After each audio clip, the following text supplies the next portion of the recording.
Welcome, ladies and gentlemen, to another edition, to another installment of Hashtag Facebook Black Anime down on the Jay Boards. And I need to bring this in a little bit closer. I have it set up. But we're here. Welcome, ladies and gentlemen. We missed you. I know I missed you. I know you missed me. I miss you. Is it mutual? Yeah.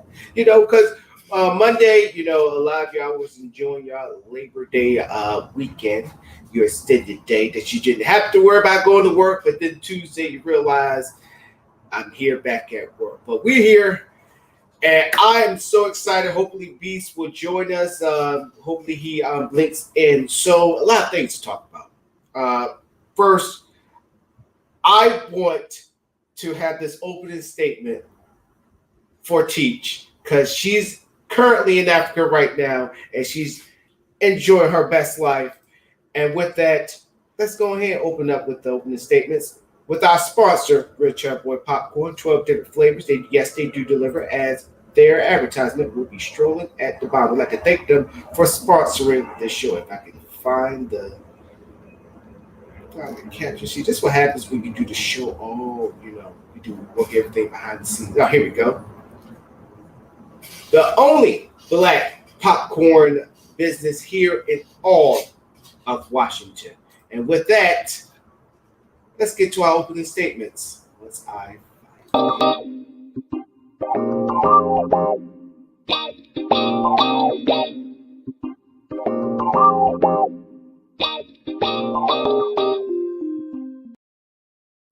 So, ladies and gentlemen, what I was telling you was Teach enjoying herself down there and being treated as a celebrity. Now, anybody who follows my Instagram, you saw her make her surprise appearance a second time, and we talked about her being down there. So let me go ahead and share these photos with you.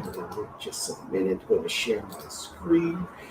For anybody who's not familiar with Chi, I should be by now. She's part of the panel on this show. We miss her, but we're happy that she's enjoying herself down there, as she is right there in one of her, I won't say seminars because it's not seminars, one of her speeches that she was having down in town. And she's just been spreading the word, ladies and gentlemen. Don't let what I'm saying fool you. She has been spreading the word down there and uplifting a lot of African people down there. So hold on, let me try to switch screen real quick. Here you go. These are the people that were in the attendance for her speech. Pat towels. Kids are listening and everything. Now, don't let this right here get. Hold on, first of all, I apologize. Trying to get off the screen. Teachers love so much down there, ladies and gentlemen, to the point where she told me a story that when she was just getting out the car to her hotel, paparazzi was already there. People flashing cameras at her. She already met the king. She is doing a lot of great things down there in Africa. She's uplifting a lot of people. I apologize because right now I'm trying to. It's not allowing me to go off here. Hold on real quick. I got a video that I want to show what she's doing, because I know, because she's been telling me, like, have you been showing everybody what I've been doing? So, Teach, this opening statement is dedicated to you. But I'm having some issues right now with my freaking Facebook. Facebook wasn't changing fast enough.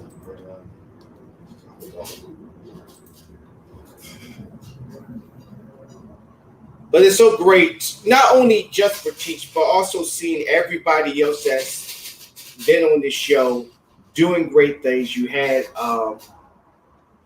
you got Mayo. He's down there in Nigeria right now. He's in Africa right now, working on a business deal. You even got Beast Johnson, who's still doing his crusade on helping independent artists out in Greensboro. And then you got Teach, who's out there in Africa as well, doing her thing.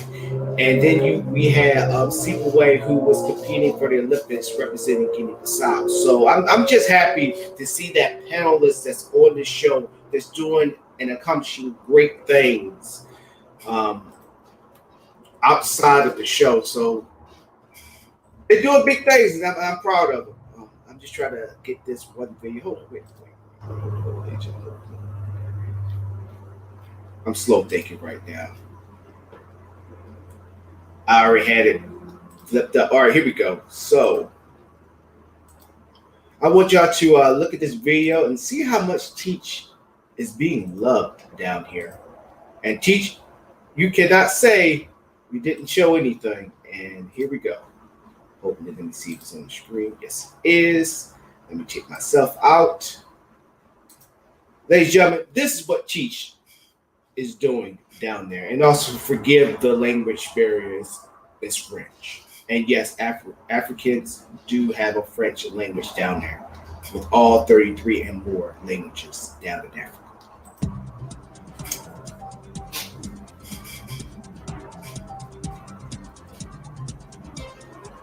Bonjour mesdames, bonjour messieurs, c'est une nouvelle semaine de l'information qui commence sur Culture FM. Écoutons les titres de Culture FM Info Midi.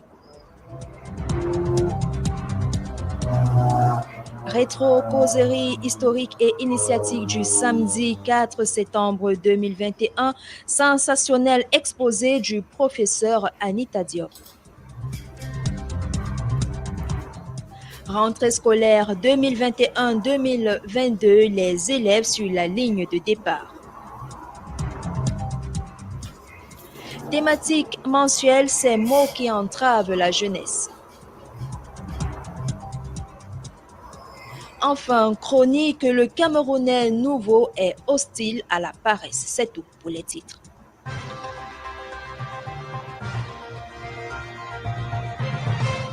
Elle a été grandement annoncée et attendue à Ezeka. Le samedi 4 septembre 2021, le professeur Anita Diop a répondu présente aux causeries historiques et initiatiques organisées par le groupe Média Culture FM avec comme message « Se reconnecter à nos ancêtres pour bâtir l'Afrique ». Guillaume Dombolmbey.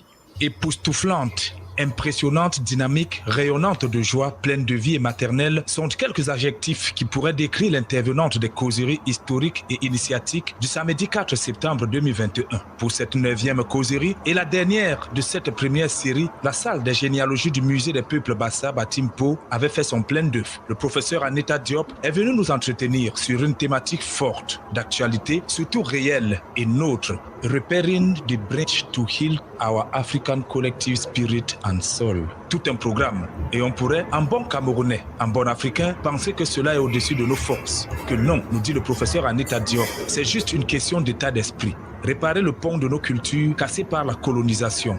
Réparer le pont de nos savoirs, cassés par le vol des cerveaux, l'avilissement et bien d'autres mots encore. Consommer nos produits, consommer camerounais, consommer africains, soutenir nos initiatives locales, croire au potentiel des nôtres.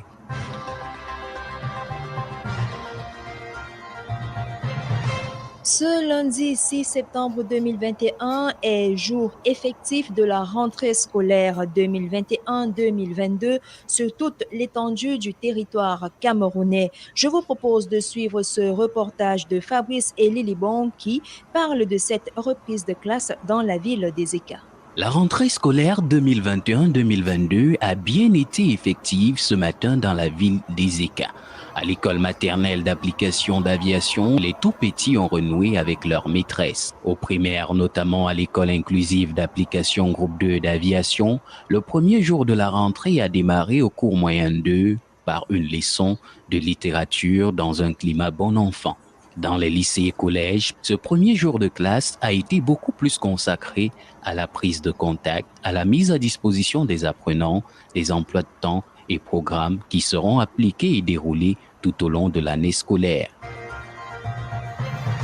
Parlant toujours de la rentrée scolaire du côté de Boxo, le professeur d'histoire et auteur afro-américaine Madame Anita Diop remet depuis ce matin à 10 heures des dons aux élèves des établissements primaires et secondaires de cette localité de la ville d'Ezeka. Nous reviendrons sur cette information dans nos prochaines éditions du journal.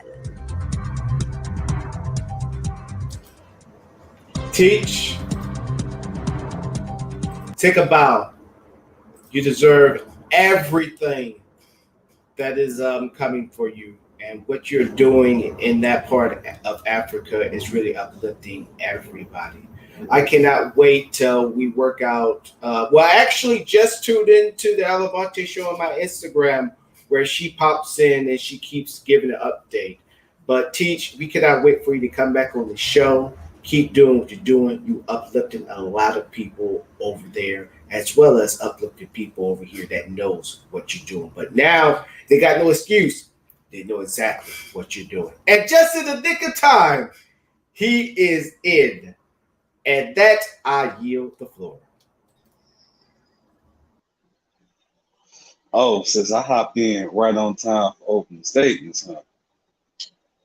Well, my opening statement is, no matter what, smile. And just go with it. How they say, plan for the worst and expect something worse than that. But keep a smile on your face the whole while through. Because life doesn't always go your favor, doesn't always go your way.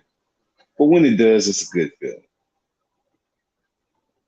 And even when it doesn't, it still is a good feeling because it always turns out right. And even in spite of these pandemics,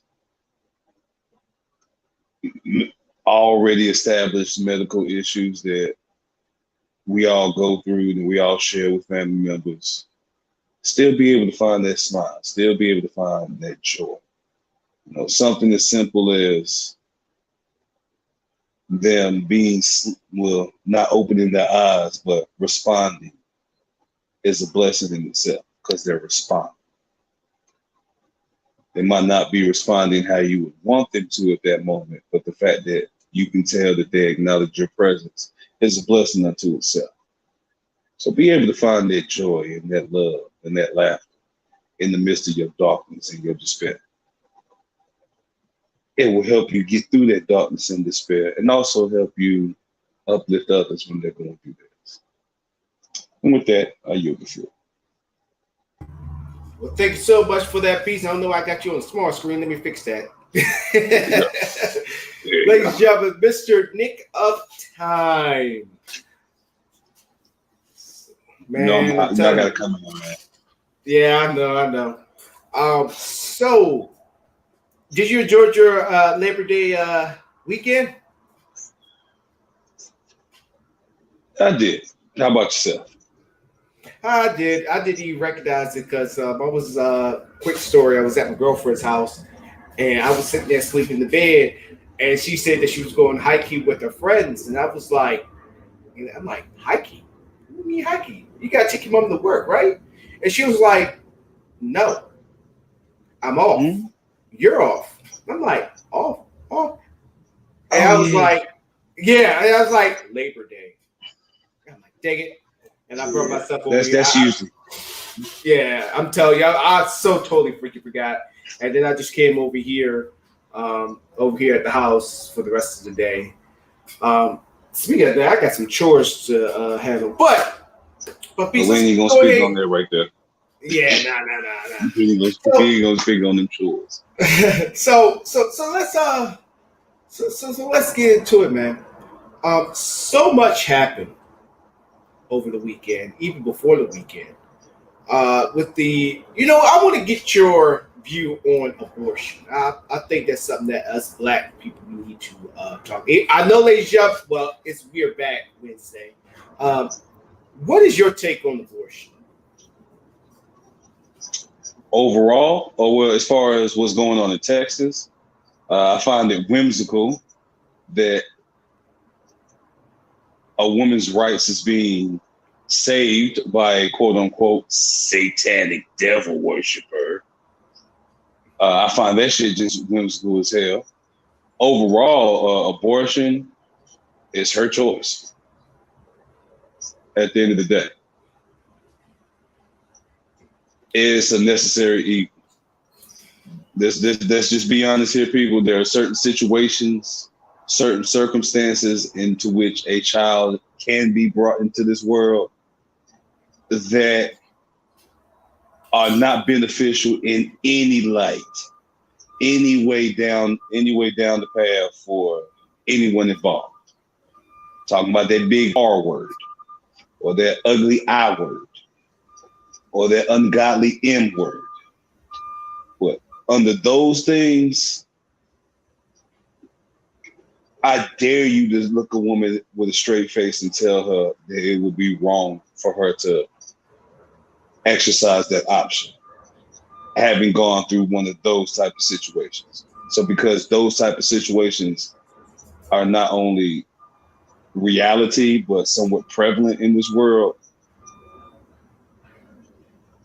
I'll be the last motherfucker to tell a woman, you know, don't do it. In my own personal dealings with it, I've told them at the end of the day, it's your choice. Regardless of whether I want this or you want this, you're the one that has to actually go through the 9-month gestation. You're the one that has to go through the actual physical activity of it. So either I'm going half on tuition or I'm going half on the procedure. You just let me know. But at the end of the day, your choice is your choice. And I just have to sit back as a man and respect it and go along with it. Yeah, I got the same feeling too, because at one time, I forgot when it was a big issue. Me and my girlfriend actually talked about it, and we was riding the bus in Seattle, and I said the only time a man should say something about abortion if, let's say, I accidentally, I bust into the club and you want to have an abortion, let's at least both talk about it. That was my stance on that first, that was my stance. But overall, it's a woman's choice. And it shouldn't even be political. And it's sad, when you got... Yeah. Let's be for real. But go ahead. I would say the reason why I feel like it becomes political is, like you said, when it comes down to that time for that conversation, a lot of women feel as though they already know what a man of that particular man will say. I know one particular situation where I knew of a couple that were dating, they were actually engaged. Mm-hmm. And in the process of organizing the wedding, and it was one of those happy surprises. At least that's how everyone else saw it, except for her. She didn't see it that way. And she felt as though that would be a hindrance toward the joyous day. And I told her, no matter what you do, talk to him, because he seems very happy about this. And if you're not, y'all definitely need to get on the same page. Because I can honestly say, if you do this behind his back, y'all not going to stay together. It's going to cause division amongst y'all. He's not going to be able to look at you. And unfortunately, I was right. She chose, that's still her right, her choice. But she chose to go about it in an improper manner. She left him out of the conversation and ultimately left him out of the choice as well. And that changed his whole perception and perspective of her, which ultimately led to the end of their relationship. And folks say what they want to, but it came down to when she had that abortion without, at least letting him know up front. Regardless whether she would talk to him and they had the conversation, and she said, "Still, I'm going to do this."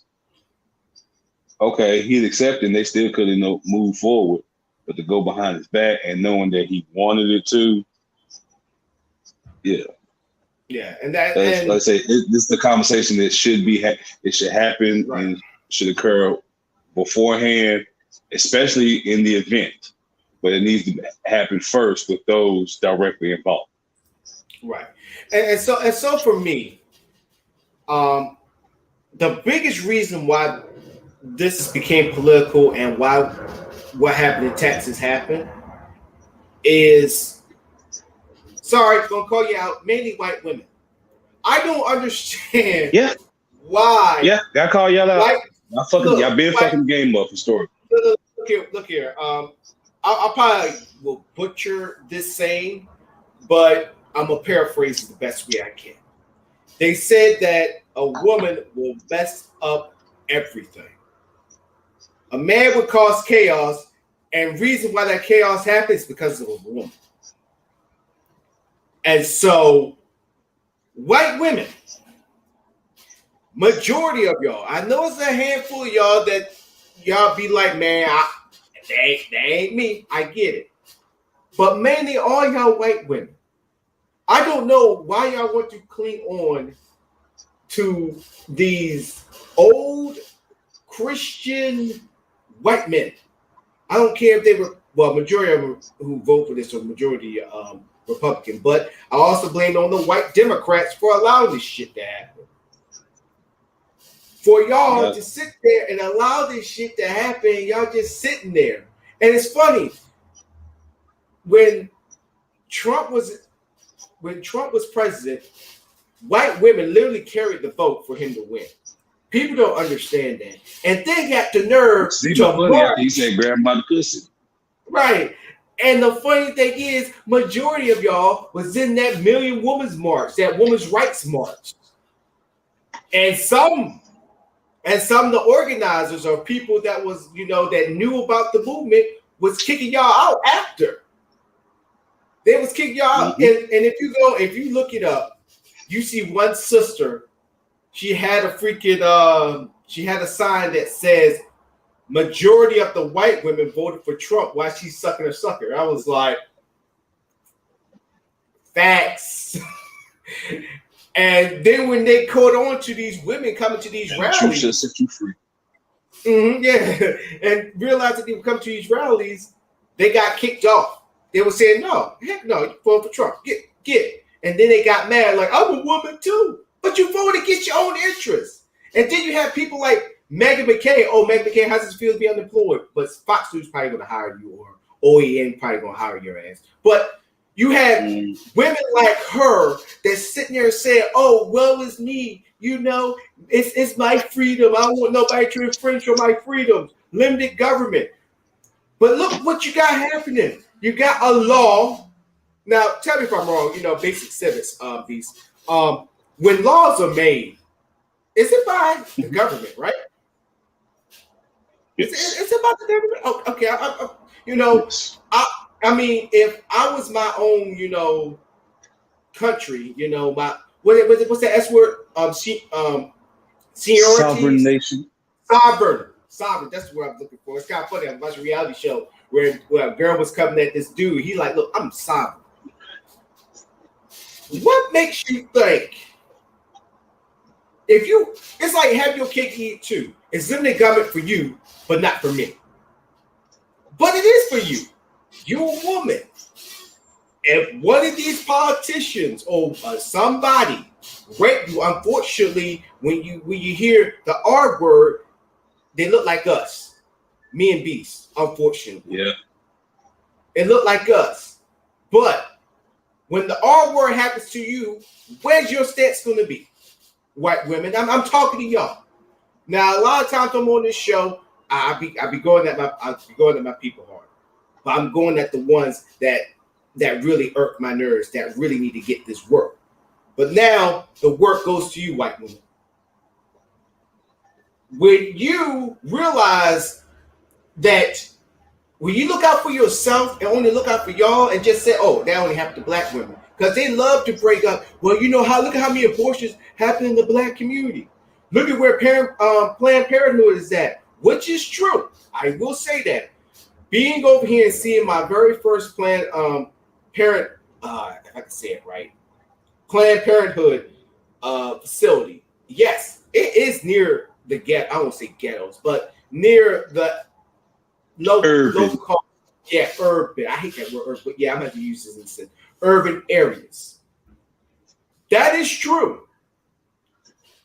But I heard a lot of good rather than a whole lot of bad for people that never been around any of these facilities or facilities like it. If I could interject and just add an addendum to that point. Now, there is truth. Now, from the southern aspect on the East Coast, there is truth. You will find a lot of these Planned Parenthood facilities, buildings, or mobile locations in the predominantly Black, urban, low-income areas, just to cover all the bullshit red tape terms.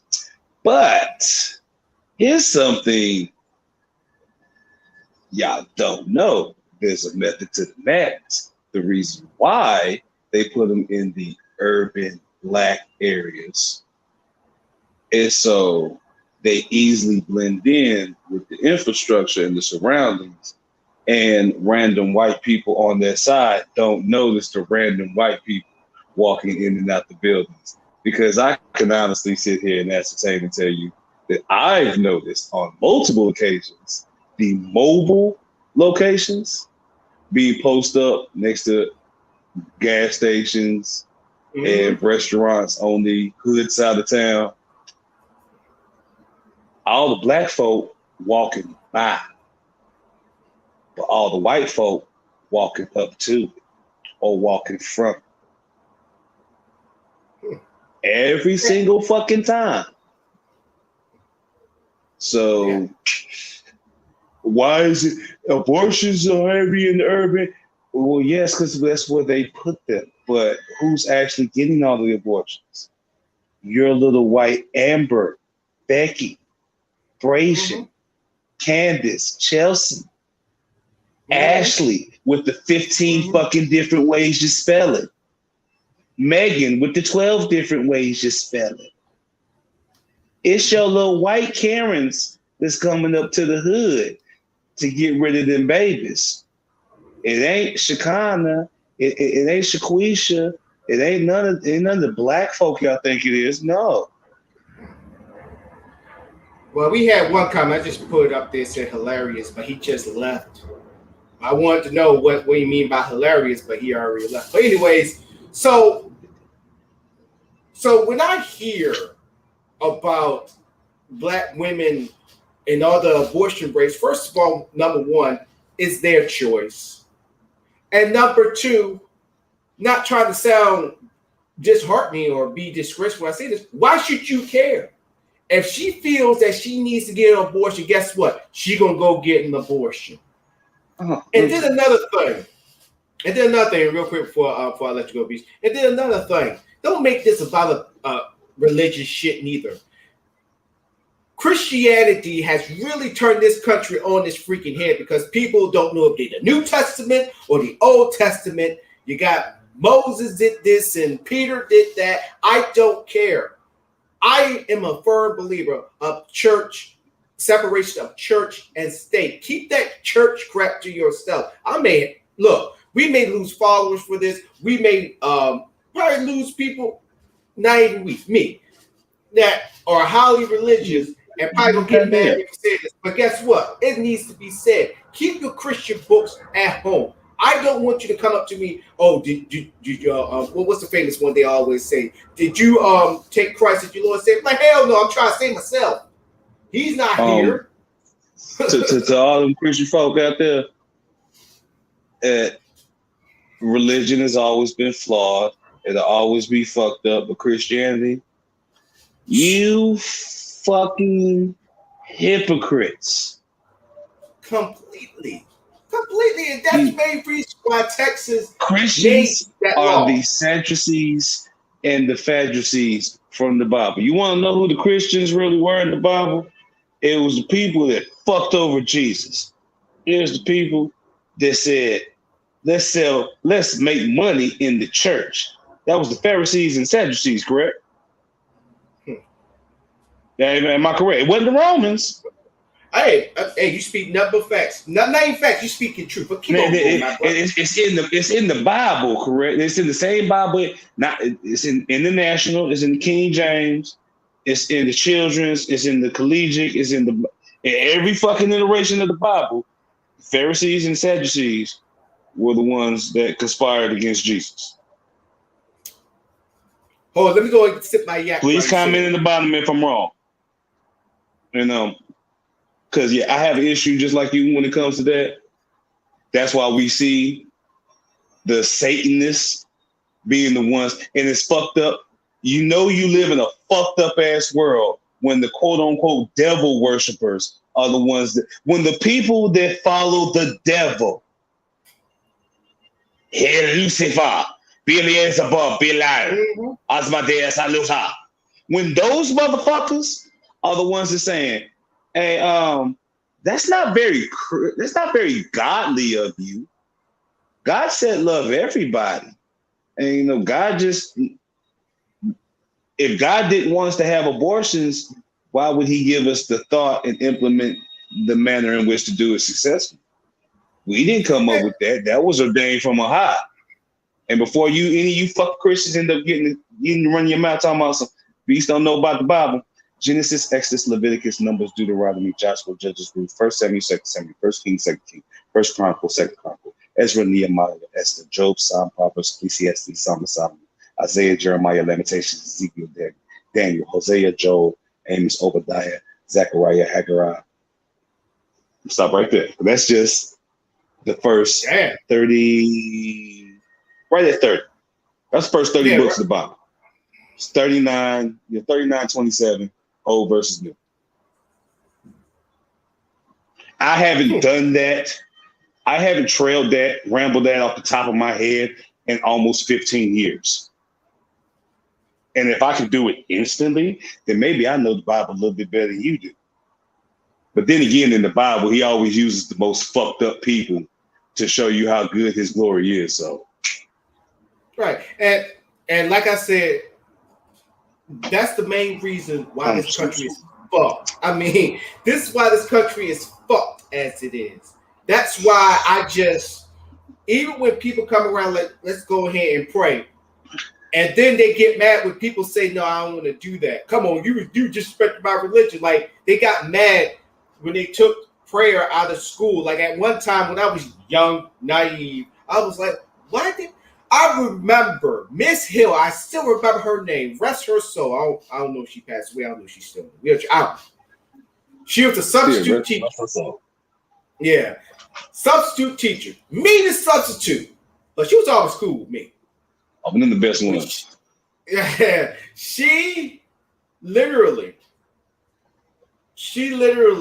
before we went to lunch, we prayed. She literally, I remember her distinctly. She didn't sit at the teacher's desk. She sat, it's funny, she sat at this other desk that looked like ours almost. And she just sat there and she like, we ain't gonna go nowhere. Turn the lights off and she prayed. And I'm like, what's going on? Now my little head, back in my mind was like, you're not supposed to do that. But I still put my head down. Everybody else but she grown. She grown. Yeah, she I'm grown. a child. I mean, I'm in the third grade, so remember, I'm naive and all that stuff. So then, as I was getting up there in age, yeah, basically. So when I got up there in age, I'm figuring out you're not supposed to do that. Back in the day, you could, but then they took that away. Well, no, it was just, it was always a respectful tolerance. Certain things. Right, certain things could be expressed in like prayer, just a simple act of prayer. You don't need words. Right. A moment of silence is a prayer. Right. And you can even do a prayer just by looking and saying it in your head. And the thing is to be, the same people that sit there saying you taking Christ out of America and all that stuff are the same ones that freaking complain about people not participating or other religions. Because I'm like this: if you're going to have Christianity be a part of government and schools and all that, you might as well bring the Quran. You might as well bring Satanism. You might as well bring Wicca. You might as well bring any type of religion. Like I heard some crazy religions that my old unit, one soldier, he got this one religion that's way back in medieval times that him and his family practice. So you might as well put that type of religion. Yeah, this Viking. Yeah, so Vikings you have might as religion. well, Yeah, Santeria. right. Right, so you got to put all sorts of religion because Christianity is not the religion of this country. It is not. Yep. But not Got even about voodoo. right, and voodoo. Don't get me started on voodoo. Voodoo is a religion. In Louisiana. Practice That's that. a real. It's a no. It's like it's an That's- actual. Yeah, it's actually Santeria is a light whitewashed version of voodoo because they do the same things, but it's more Latin Roman Catholic fusion because that's what the Mexicans and Latinos picked up from the niggas. Voodoo, religion, just like everything else. And you know the crazy thing is too. Now we talk about Christianity, right? And then also forgot about the Catholics. It's a big Catholic community here. Judaism. And so I just thought about when you were saying that. Then you got people who are Christians.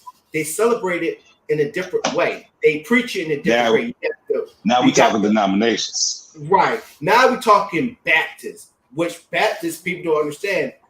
Definitely Southern Baptists got a very racist past. You might want to look that history up. No, you got Baptists, then you have Southern Baptists. Southern Baptists.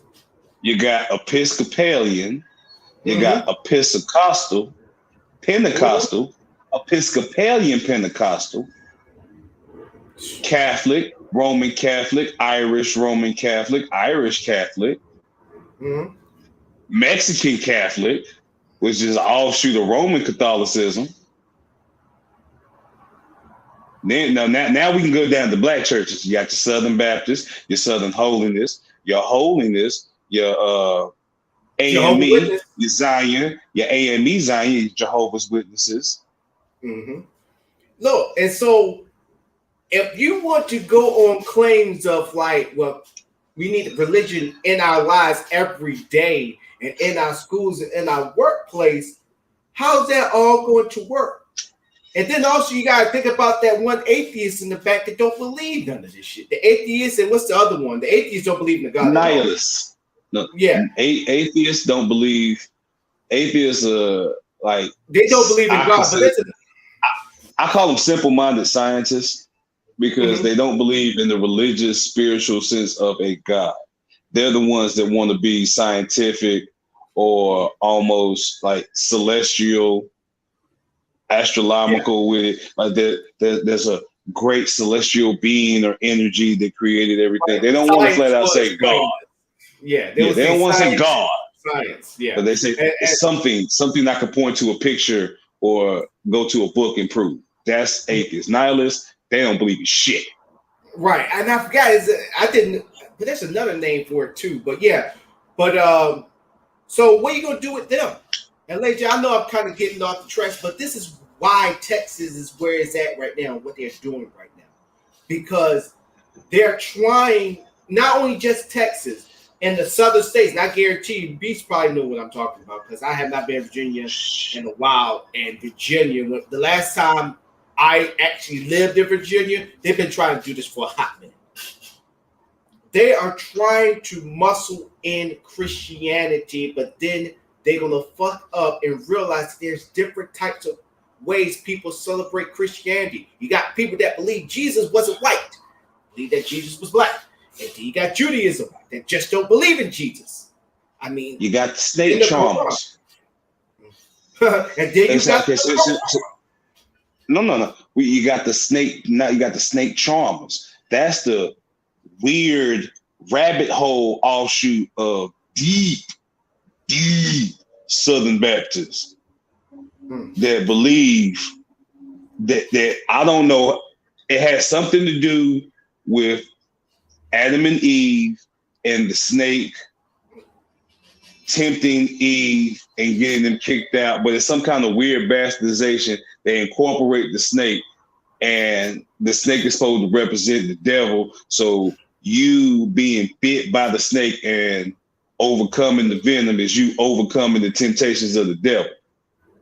So a true holy man, a true anointed man of God is a man that could stand here with multiple snakes, venomous poisonous snakes in his hand, and be beaten repeatedly.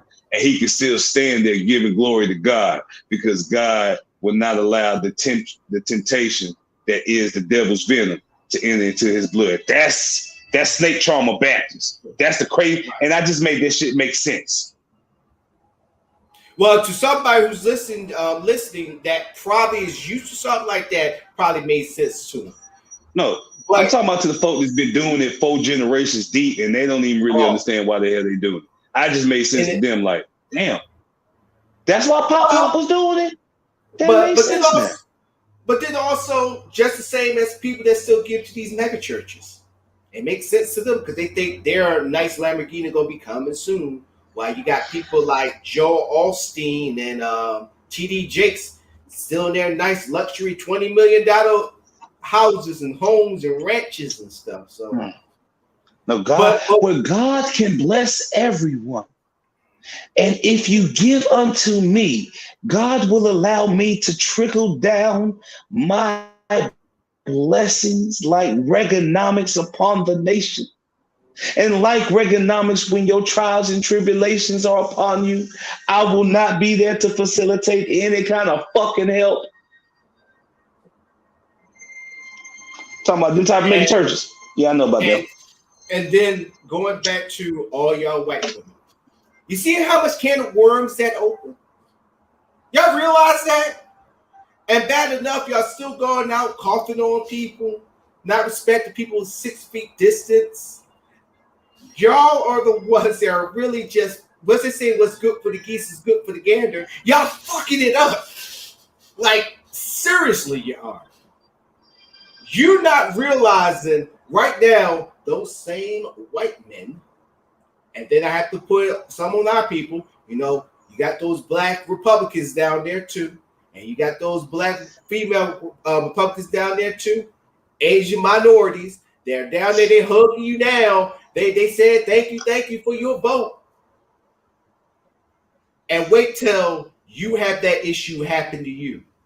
Wait until your daughter knock on wood. You know, not even knock on wood. Y'all ask for it. Your daughter or yourself to have the R word happen to you. And now all of a sudden you're pregnant. Where are you going to go for an abortion? Now, knowing that you're probably in politics, well, some of y'all in politics, y'all can find an easy way to get an abortion. But then when Joe Snuffy, Jane Doe, finds out, oh, she got an abortion and she voted for not getting us an abortion, then how are you going to explain that? Like, was it yesterday? Yeah. So like yesterday, the governor of Texas literally said, paraphrasing, that he support the bill, he support the law, and the way to eliminate the R word is to get rid of the rapists, to abolish the rapists. So we're just going to eliminate one problem and pretend that this other problem is not happening. Well, no. I have a better question. I like the usage. I like the verbiage, but I need a definition, please. I need some Webster explanation. You're going to abolish the rapists. Get rid of them. How? Oh, don't worry. You know they already got set in stone. They've been doing it for over 60 years. How? Remember what happened to Emmett Till? What happened to? No. We ain't talking about. No, we ain't talking about black men just dying for being black men, or being. We ain't talking about black men dying because they're being desired by white women. We ain't talking about that. No. If you're going to abolish a rapist as a sort of consolation prize and almost settlement deal to abortion, I'm really gonna need some better explanation. Right. And you just can't sit there and eliminate one problem, not understand you got another problem. You it don't work that way. It just does not work. Just because you cut the hair of the snake does not mean that the snake is dead. The body gonna keep on moving. It's literally gonna keep on moving. And so with that, we're gonna continue on with this. You're gonna switch to something else, and we will be right back after these commercials. Once I find them. Oh, here we go.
And like that, we are back. So let me go ahead and sum up what me and Bisha say.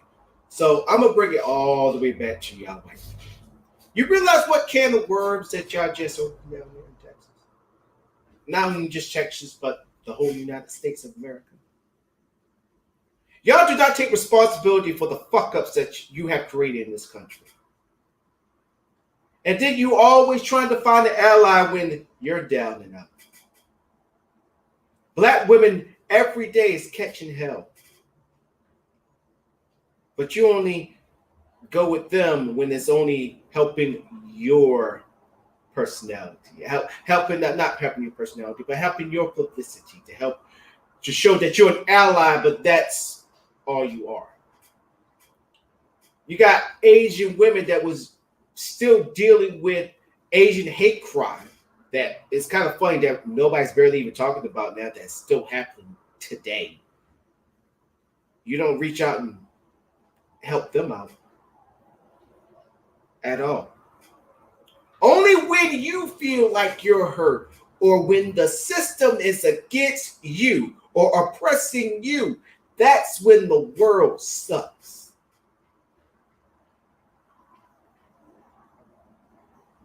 You also the reason why people like me, people that look like me, are always public enemy number one. That anytime the R word happens, their first prime suspect is a brown man. Now, for the handful of white women that's right now saying, look here, that's not me. That's not me. like I always say on this show, if it doesn't affect you or you feel some type of way with what I'm saying, then I'm not talking. If you don't feel no type of animosity or anything like that, you don't need to get me straight. You just know that I'm not talking about you. Now, for those who are feeling offended or their souls being crushed, their hearts being broken, then I'm talking to you then. Because I just don't understand and get what drives white men.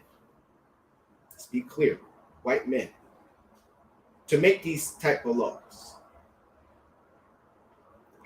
What if they have daughters? What do you say to your daughter? What do you say to them when they're in a situation like that? You can teach somebody, and I know right now Texas got a freaking carry law where now they don't even have to have that permit on them. They can just buy a weapon and just put it in their holster, and they can walk around anywhere they want to without anybody saying anything or the police asking to see any registrations or ID and registration for the weapon. You can teach your kids how to shoot an M9 to shooting a 9mm all you want to. Training is one thing, but the real life thing is something entirely different. Entirely different. So understand, just because your daughter has a 9mm on her side, oh snap! I thought you had some. Hope you come back in. Has a 9mm, and thinking that she's going to be good. Here's the risk assessments with this. Number one,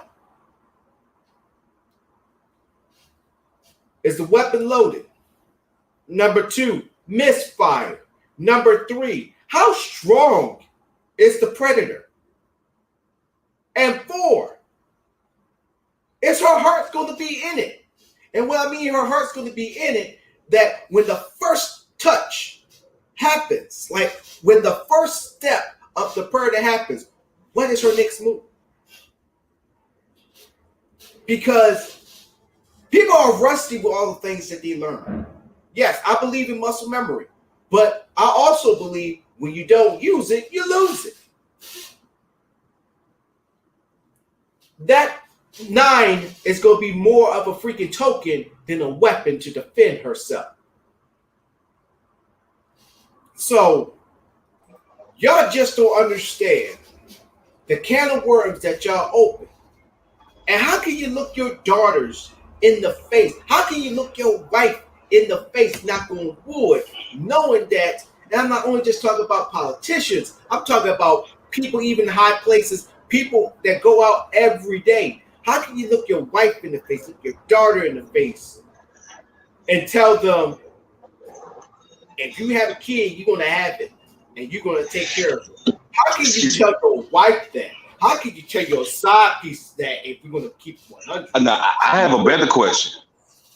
But yeah, go ahead.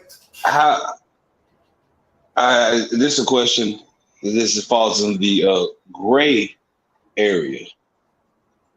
What do you tell a woman that wants to carry that child, but their body won't physically let them? Meaning that the longer they continue with the pregnancy, the more they put their own life at risk, and ultimately both lives could be terminated.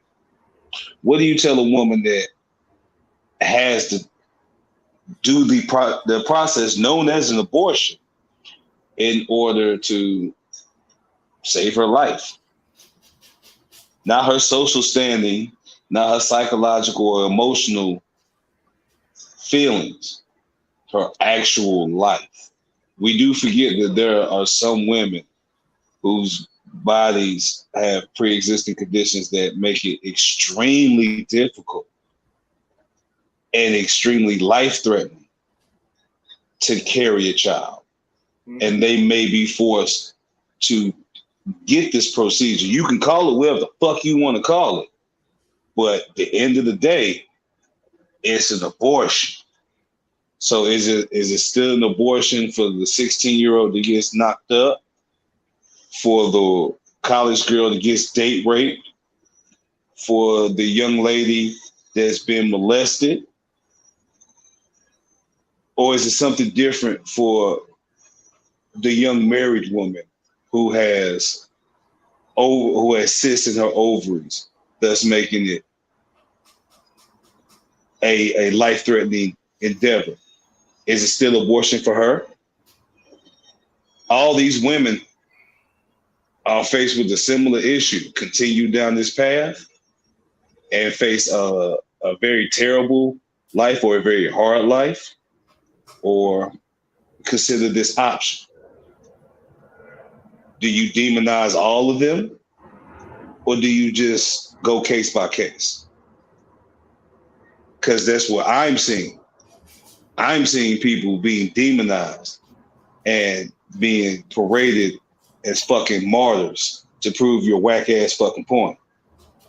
Because you feel some kind of way, or more specifically, because you didn't get your abortion, or you didn't convince her to get that abortion.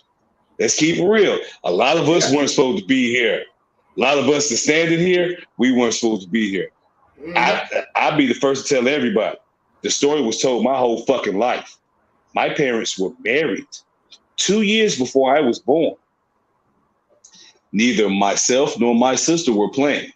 And in the case of me, when my mother found out she was pregnant with me, or found out she was late, her bright ass idea was, let me try to OD and take all the pills I didn't take up to the day now and keep taking them after that, and maybe it'll even itself out.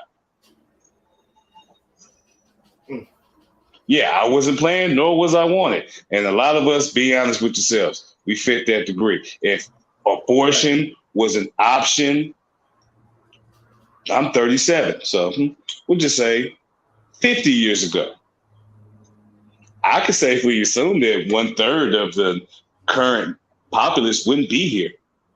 Yeah, and I guarantee you, majority of those were probably, as the Bible calls them, bastard childs that they want to get rid of. Oh, we gonna forget about the crack epidemic? Everybody talking about this opioid crisis. Remember that crack epidemic?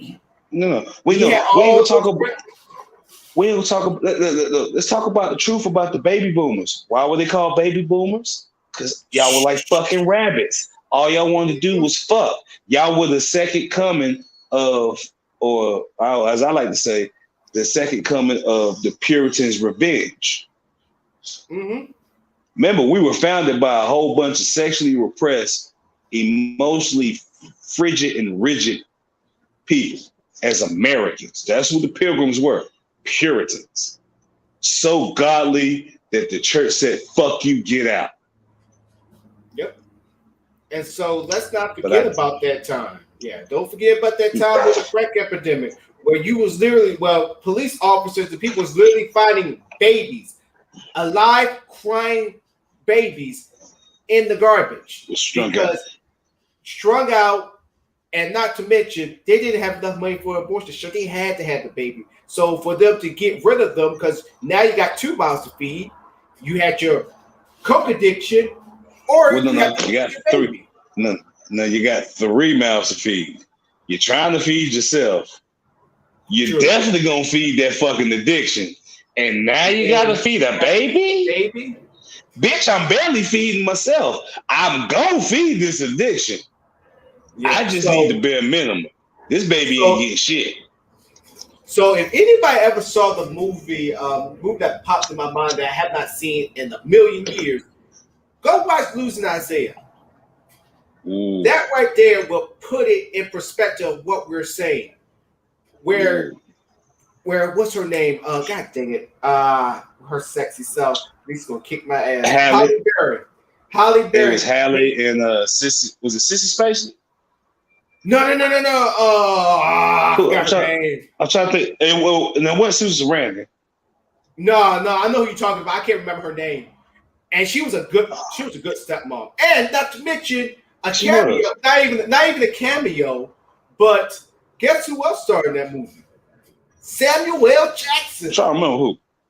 Yeah, Samuel L. That Jackson. nigga was in everything in the 90s. Yes, he was. He is Like, an undercover. Low key, Low-key. Sam was low key. Like Sam was to black movies what Denzel was. Oh, you gonna see that nigga? Yeah, I still haven't won a fucking Oscar. Like what? Once somebody told me one time, oh, all he do is cuss, and I almost wanted to tell her because she was what's his damn name? Brad Pitt. I brought up Brad Pitt, and I should have said like, well, Brad Pitt, he can't act. Only thing he do is look good. Sure. I almost would have told her that with all the white actors she was saying. I wanted to just tell like all they do. I said the reason why they up in there is because they're white. At least Denzel can act. Samuel L. Jackson can act. He just know how to ad lib when he cuss. He make you feel that shit. Look here. He reminds me. He reminds you of that drunk uncle at the freaking cookout. Not even drunk.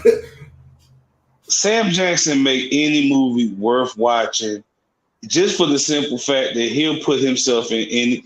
I done seen this nigga as a Viking. I done seen this nigga with Star Wars. Spreewell braids. No. I done seen this nigga with Spreewell braids, a full beard, mustache, goatee, and some goddamn Scottish kilt on with some Timbs throughout the whole fucking. You know what movie I'm talking about too. He was the whole damn movie. Yeah. Mm-hmm. And I will watch that. And why did I watch it? It's Sam Jackson in a kilt. And not to nigga, I got to see what the fuck this is. I got to see what this is about. And then not to mention the damn. And then also remember he played the promoter. He was a fucking promoter, and that movie to me was a cult classic for me because that movie honestly had like a all-star cast. It had my boy John Lovitz up in there. That's one of the movies that you go back and look at, and it's like it's an ensemble piece before it was an ensemble piece. Ensemble piece. It's like like it's one of those movies like to see exactly because to see where everybody, especially when it's a movie that's got a lot of motherfuckers that do movies with each other now. Mm-hmm. So it's like you go back and see them. It's like, yo, this is where they all kind of got their little start, or this is like this is where they all got that rapport. Or you see a lot of the shit that you see now, then it's like, okay. It's coming together. But yeah, like you see why they vibe so well and shit. But so not trying to get too much. So not trying to get too much off the tracks. But go watch Losing Isaiah. That is the before that. Example. I think that, if you ain't got the attention span for Losing Isaiah, go watch the most underrated and most haunting videos and songs of Tupac's catalog. Brenda's Got a Baby. Yes. If like that whole video don't fuck your head up, now the song I could deal with. The video fucked me up. Yeah, the video is I'm telling you, you're not ready. Even the most toughest man watching that shit, and you hear a B sit there saying it can vouch for it's a tearjerker. I ain't gonna lie. You probably might want to walk out the room in front of your homeboys, because I guess I ain't gonna lie. You're gonna feel a little different. It's like because while you walking out the room, I guarantee your homeboys wait for you like 10 seconds after to follow you, and you gonna be like, "Yo, man, what are you doing, man? I got to take this phone call." And then next thing you know, you see other homeboys, man. I got to take this phone call. Tell you, man. It's just going. It's that type of situation. Y'all just be in the car, and just.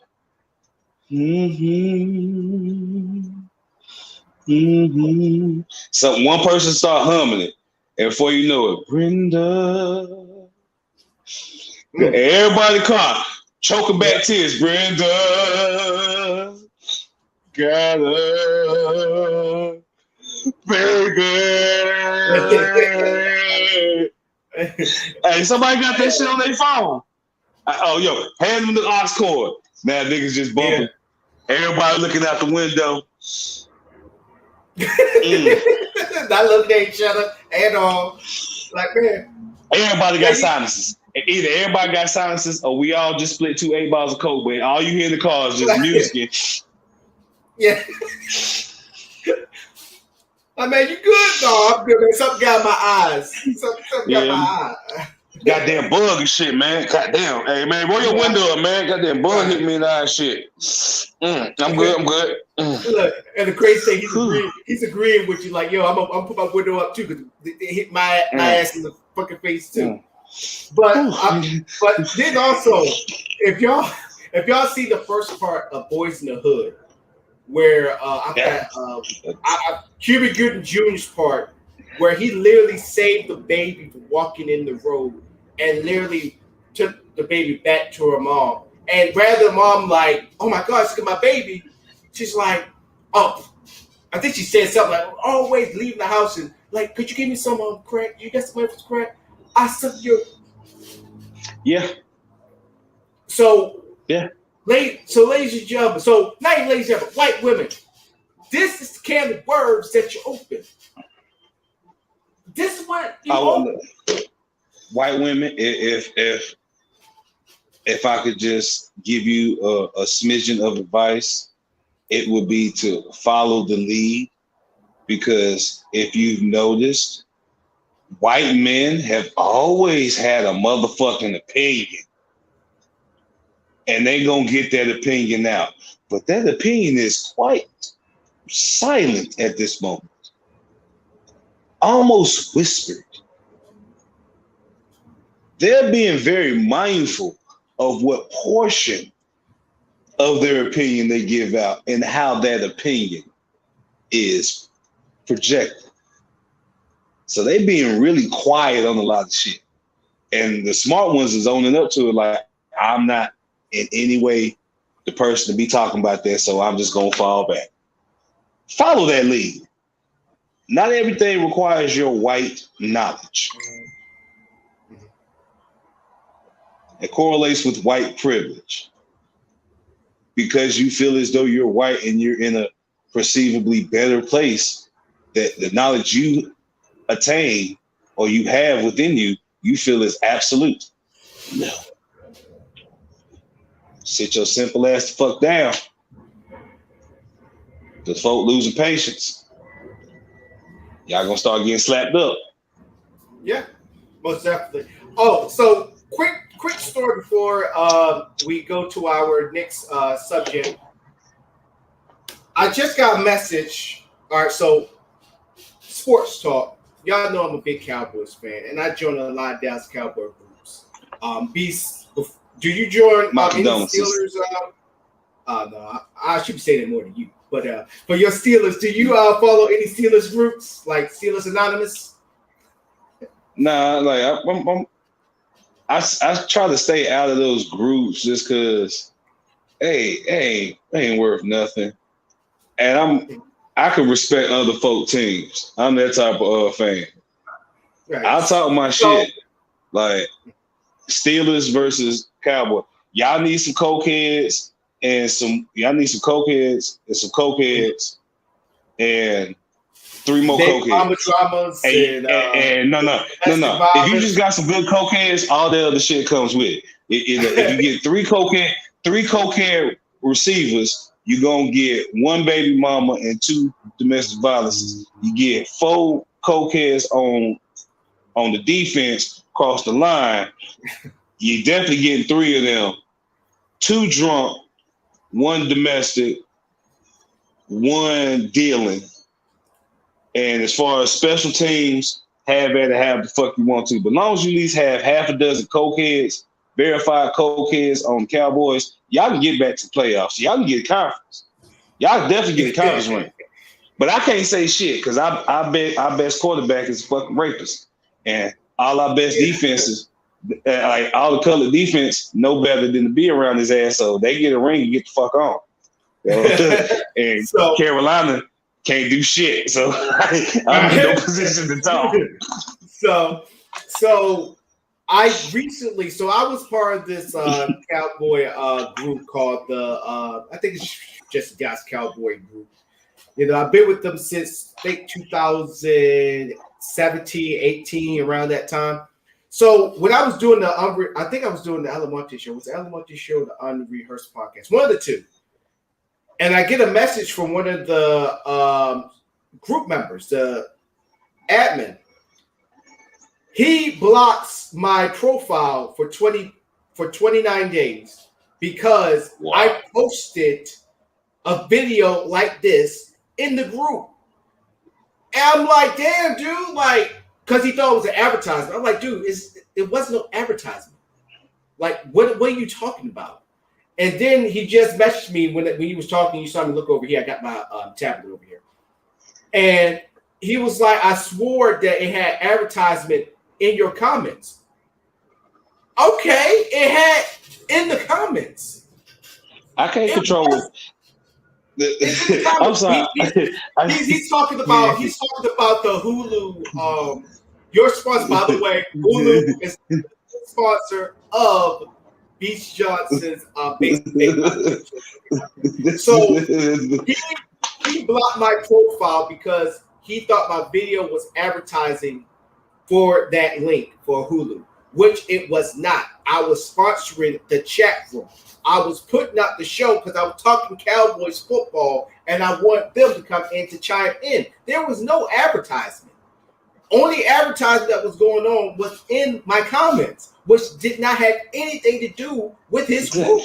So I was confused because he didn't say, if you want to sponsor the show, it's $50 per year. I was like, oh, what? Because if I would have paid him $50, if I would have paid him $50, they would have took me off the block, and I would have been okay. I'm like, I ain't paying your ass $50. I'm not a sponsor. I'm just putting out a show for us Cowboys fans to talk to what's going on with the defense. What is our expectation for this first game? I mean, anything Cowboys fans, would talk about. And so I'm just confused. I'm literally just confused. And he just wrote me back again, saying, "Good luck finding." You just said that the last time, sir. Bad execution on his end, but there is you see it more prevalently in music for the music pages because there's always a handful of motherfuckers that will promote their shit under your comments. They will solely interact with your peoples and just drop. Check out my label. Check out my song. Right. We wasn't even talking about it. We just had like a music question, or it'd just be a whole bunch of folk that are in there for music, and we are friends under that music emblem, so to speak. So we're just commenting on a music status. You just dropping in. Yeah, check out my new freestyle, SoundCloud. It's like, you see that more prevalent, so I do understand to a certain degree, but that only, to me, that just means I have to do more due diligence and visually look at what's going on there. I know what to look for when I see shit like that, what he's talking about with the rep. No, that wasn't promoted. You could, if it ain't at least this big, motherfucker won't promote. Right. Every last one of them is gonna be that big, gonna have emojis, about 3 different fucking hashtags in there. That's promoted. Right. And so my thing is, going on the contrary on that, if he had an issue giving me a 23-day ban, I won't say ban, but a block, basically a month block on me not commenting on posts, which I wasn't. It's rare that I will post a comment on any of the posts that's been put up in the community, but I digress. But still, for you doing that, you should have just pulled me to it. So you could have just messaged me like, dog, like, hey, what's up with this? And I could have explained to him, and I would have been like, oh, okay, cool. I know better next time. You just can't sit there. I understand you have to be strict with the rules at first, but that's going to turn people away. And so for him to do that, and then he just sent the message, then he recanted that message, and then he sent another one. I'm like, dude, I'm gonna find a better one. I'm already part of other ones that when I send shit up there, they can either approve or disapprove the post. There have been times where I posted into another cowboy group and they said no, but the rest of them said yes. I'm not gonna lose no sleep. I'm not gonna lose no sleep at all. I think we get to an uppityness when we get our numbers up to like over 100,000, maybe even 50,000. But the reason why I'm saying is this to each and every one of y'all. You see me and Beast, we ain't gonna change when our numbers get up there. We're gonna control the narrative. We're gonna keep in communication with our people. We're gonna keep it real on this show. We're not gonna change when we get 50,000, even 10,000 people support this show. We're not gonna change. We already got over 500 likes and followers on our page, and we still haven't changed. So, you know why? Go ahead, Beast. You know what? The reason why is because the things you motherfuckers out here is desiring and chasing these feelings, these types of notable bullshit. That's all it is to me at the end of the day. Me and this man done experience. Y'all want to be known in different countries and for people that you don't know.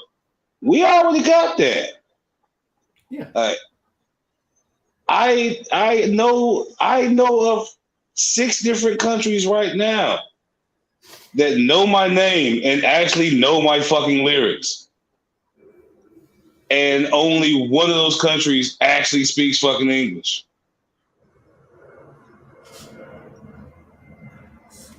So we never gonna change. This man's in the army. He got the same thing. We both know people that don't speak no English. We know the most.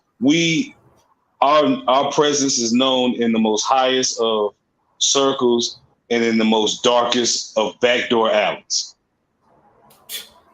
Shit ain't gonna change when everybody else finally get fucking loud. Right. And so this is just a lesson for anybody. When you do a craft, you could be doing the same thing what me and Beast is doing, or you could be doing something else. Make sure that you don't change. Even if what happened with me with this group happened to you, learn from it and know not to be like that. And when we come back, we're gonna have a little bit of an unrehearsed podcast up in here. We're gonna give y'all our picks for this upcoming. Oh, he just went off. I hope he come back on. But give us y'all some picks for the upcoming first week NFL season. We will be right back.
Oh yes, taste Yes, I'm of Unrehearsed Podcast.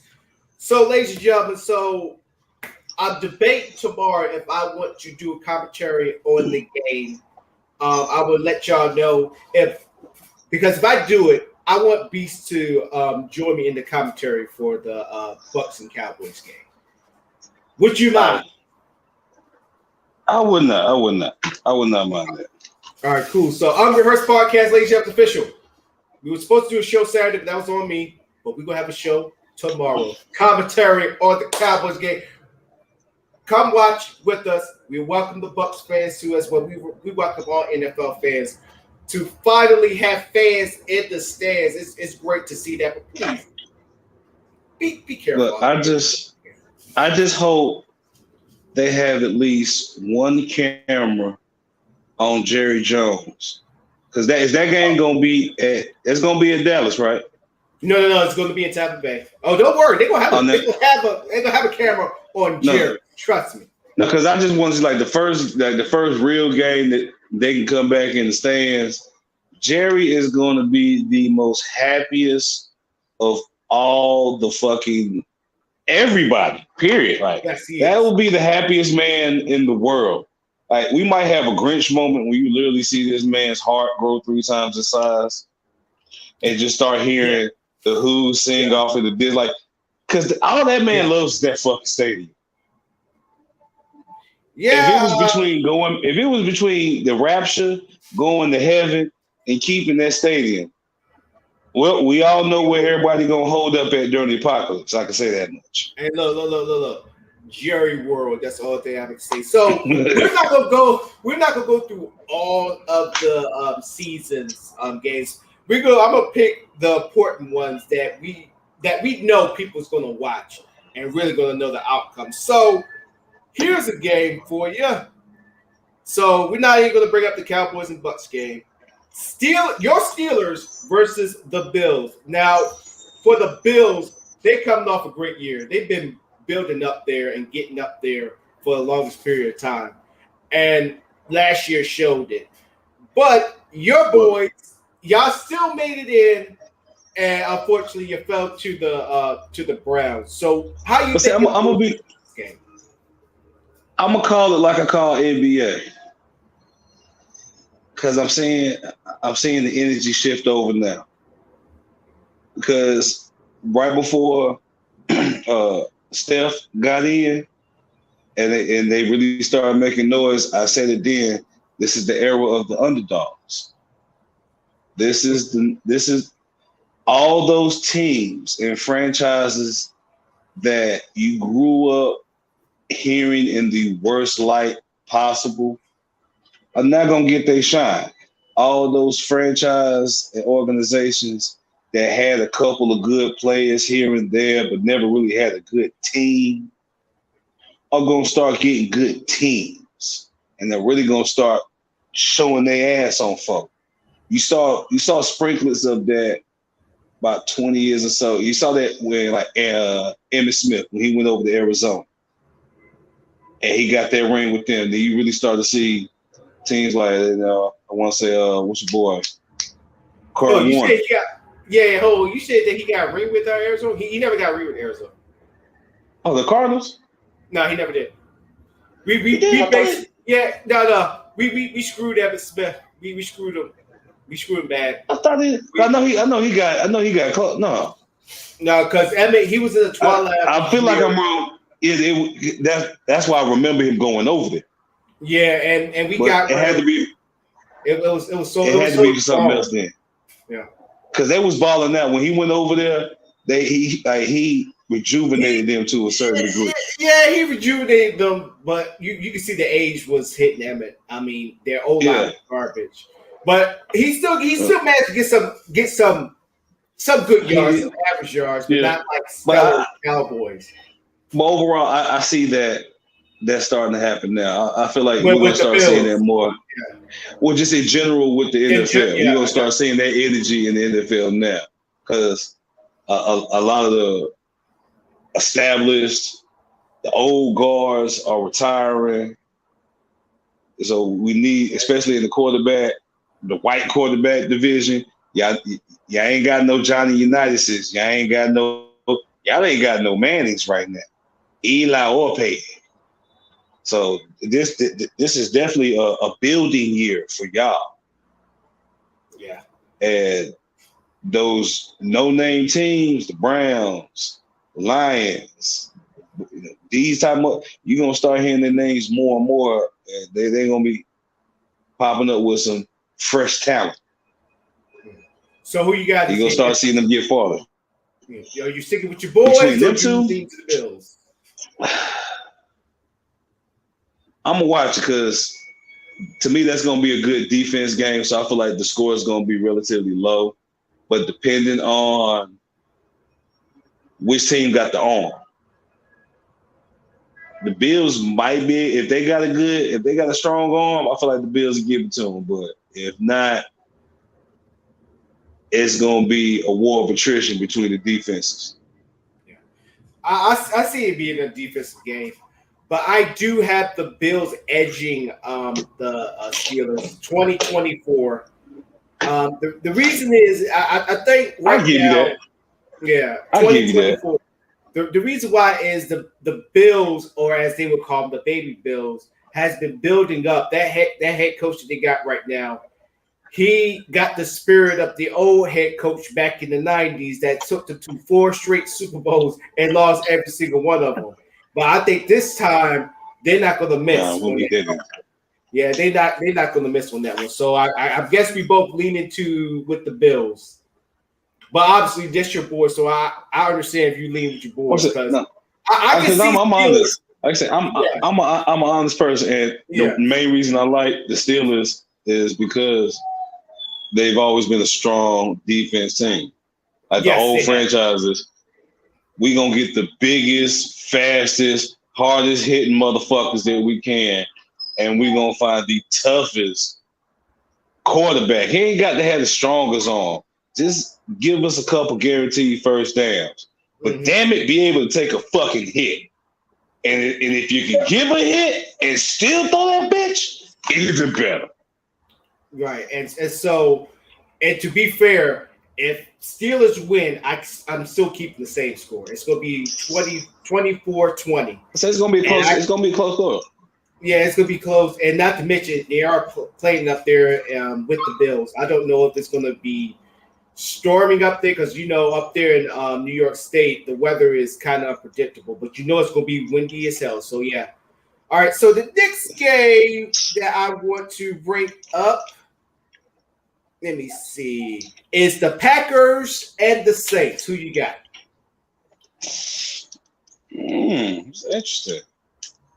Now, remember, Saints do not have Drew Brees no more. Drew Brees is gone. I was about to say, Brees is gone, but then Aaron's being the prick, too, so I don't even think Aaron's there. So Aaron Rodgers there. Aaron Rodgers, he's still there, but he's still pissed off. But like I said, he's being the prick. So when I say I don't know if he's there, I don't believe he's starting. I got you. I don't believe he's actually starting. I'm gonna have to look even if he does, I feel like they might give him the first couple minutes of the first. He might get the first couple drives, and then they take his ass out. But I honestly don't see the way he acted. And last I've heard from the organization, I don't see him starting that game. So it's gonna be interesting. So that was gonna be an interesting one right there. So for me, when I talk about the Saints, they wasted Drew Brees. I don't care what y'all Saints fans say. Y'all can sit there and say, "Oh, we went deep to the playoffs the last time." But the last time I checked, I won't say y'all wasted trophy. Well, I mean, they won the Super Bowl in 2000. Well, they won the Super Bowl in 2009. They won the Super Bowl in 2009. They didn't properly utilize, and they. Oh, you being nice. What they were trying to do versus because I feel like this. Because what they were trying to do is build the whole franchise around Brees, which without giving him and forcing him, but not giving him that franchise tag, which means money and a whole bunch of other bullshit that they knew either one side or both sides wasn't gonna rock with. So let's try to make you franchise without legally putting it on paper and having some other shit we have to abide to. But the funny thing Which is kind of not trying to cut you off, but the funny thing is the Saints. I mean, the Saints is running into the same problems that the Packers are going through. But the only difference is Breeze never complained. Aaron Rodgers is complaining. Now, I talked to my boy Billingsley. I went on his show, and me and him both agree that both the organization and him need to be taking blame, because people got to understand Aaron Rodgers was put in that situation. He was put in that position because of the organization. People got to understand that. They just don't.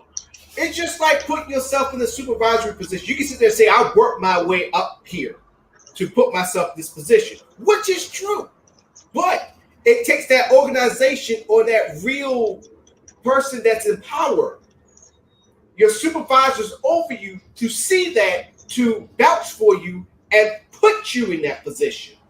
Because even the one that's worked the hardest, as the lawyer was, don't always get the job. There's a saying in NASCAR, the fastest car is not always going to win the race. It's the one that strategized, got the right setup, got the most fuel, that wins the race. So in this case, the same thing. And so and honestly, I don't see the Saints going nowhere with freaking what's his name? Winston. I do not see it. But knowing Sean Payton, even though I can't stand his ass, he's going to put a little bit of his sprinkle magic up on there and try to get him to a point where he's not great, but he's all right for now until they find another quarterback. But Winston's not it. Winston's not going to lead the Saints to a freaking playoff. They are not leading them to the freaking playoffs. And that defense is average at best. That defense is not fearing, ain't put no fear in nobody. I don't give a damn what anybody says or any Saints fans. Your defense is average. I feel like this is with this new crop of talent, the athleticism cap on there is a lot higher than it was in our glory days of growing up, of the name, top tier athletes. These little niggas out here is a lot better. But the mentality and the culture is a lot different. So it's got to be a lot of changes across the board, because there's a lot of good talent, but they're not getting utilized like they should. And in some cases, they're not relating to the material and acclimating like they should. Right. So both parties got to come together, because it's a bunch of waste going on. Because I see some talent, but I don't see a whole lot of promise. All right. So from a lot of these motherfuckers this year. All right. So who you picking? So I'm already gonna tell you, I'm picking the Packers. Who you got? I mean, I always go for defense anyway. Because if defense wins games, if you can't fucking throw the ball or run, if you can't run it, then you gotta throw it. And if I keep hitting your ass, you'll be hesitant to throw it. So I'm gonna go for the Packers on that. Yes. All right, and one last game. This game don't got too much importance into it, but I just want to throw it out there because you was talking about earlier. The Niners and the Lions. Who you got? Two mediocre teams. Yeah. Two. Well, a mediocre team and a novelty team. Because this is what? September? Mm-hmm. So technically, this is the time frame when you're supposed to be hearing about the Detroit Lions. Like, their name only gets spoken around the holidays, the closer you get to Thanksgiving. Yes. And after Thanksgiving, like most of the shit that you eat on Thanksgiving, you don't hear about it until next Thanksgiving. Mm-hmm.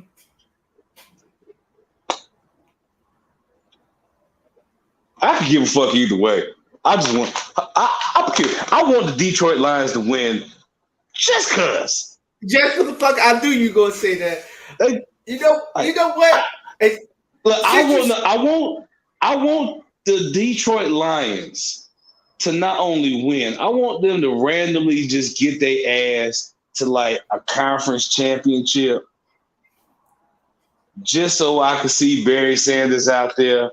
And if these motherfuckers weak, I know Barry gonna beat. If they win, I want to see Barry Sanders on the field because I know that motherfucker gonna shed a tear. Oh yeah, most definitely with the Coors Light in this age. Remember, you used to do those Coors Lights commercials, but you know what? Right. You know what? I know. In fact, I'm gonna call it because we living in the era of bullshit that nobody expect to see happen. I want the Detroit Lions to not only win against the 49ers, but make a Super Bowl push and push that motherfucker out and win. And when they win, I want Barry Sanders to have an honorary, posthumous, Hall of Fame Super Bowl ring. Wow, that's saying a lot of pieces. This is just a Texas podcast. Hey, it's 2021. It's fucking 2021, and nobody expect half of the shit we saw in the last 2 years, let alone the last 21. Fuck it, I'm calling it. But in this game, you know what? I'm gonna pick the Niners. I think the Niners is going to, and that's my dad's favorite team, so he probably watched the show like, that's my boy. No, Dad, no. I knew I raised him right. I got the Niners winning this one. I think this year, because everybody know that the 49ers was coming off of a hangover, the Super Bowl hangover. People don't understand that you're the bridesmaid of the Super Bowl. You're not going to be good the next year. So also I'm saying this about the Chiefs too. The Chiefs are not going to be that good this upcoming year. I'm telling y'all, the Chiefs are not going to be as high flying and how powered like they was when they won the Super Bowl or the year that they went to the Super Bowl the second time. So expect them to have a hangover too. I just want to put that point out there. But I got the 49ers winning. I think this is going to be a rebound year for the Niners. So we're not going too far ahead because I'm saving that for tomorrow. But I got the Niners winning that game. But other than that, Beast, it is time for us to visit the community. What do you have for us today? What else we gonna be talking about? Choice. Oh boy, we talking about choice. Now you got to think about that. Wrong choice can fuck up the community. Yeah, you're right, and you got to be thinking about E40's song Choice. Good grief. But other than that, for every one of y'all don't have no choice. Get y'all ass up in the car because we got a community. Again, right. Beast community.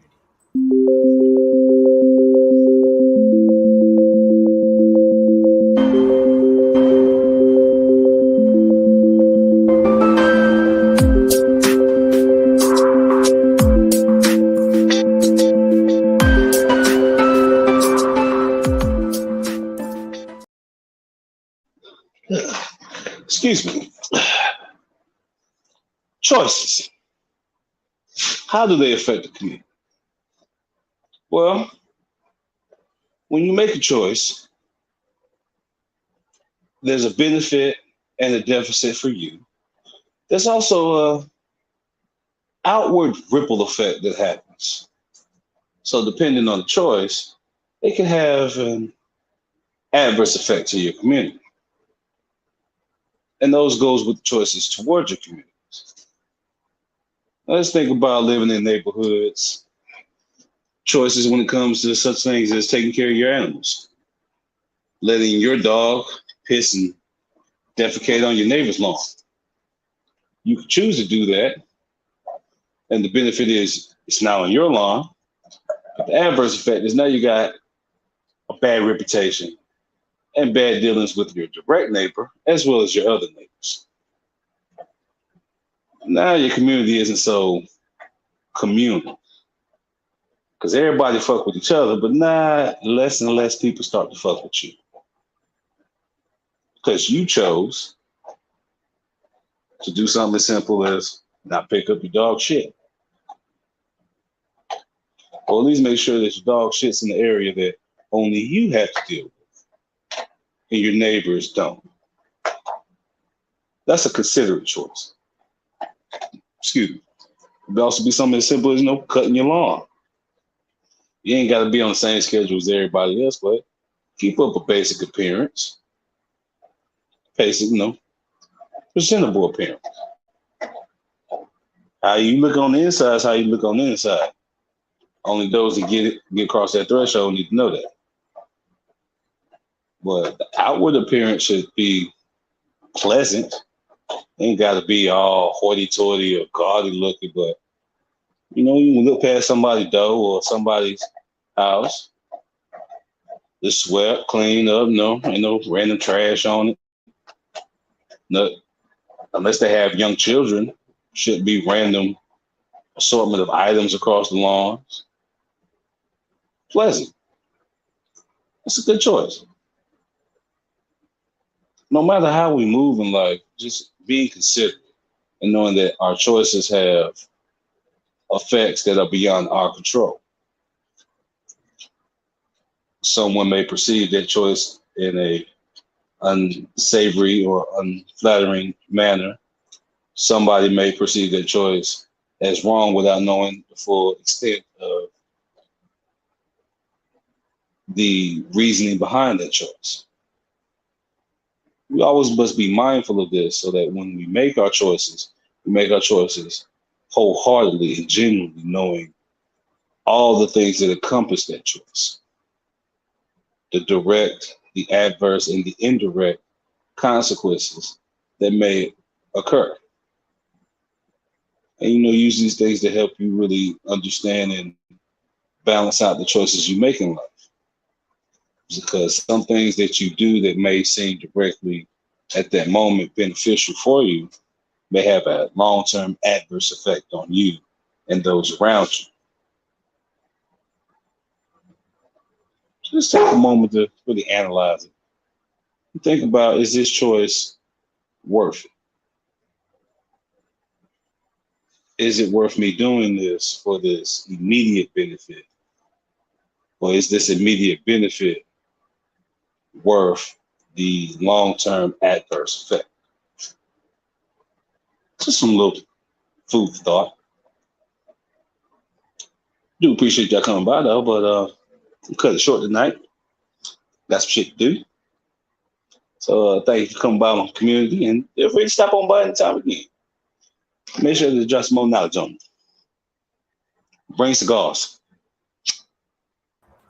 Hey, you got me at cigars because I need to get one by Friday. But other than that, you get there on purpose. But I let you slide on that one. But Thursday, Unrehearsed Podcast, me and Beach will be commentating the Cowboys and Bucks. So don't forget to tune in for the watch party.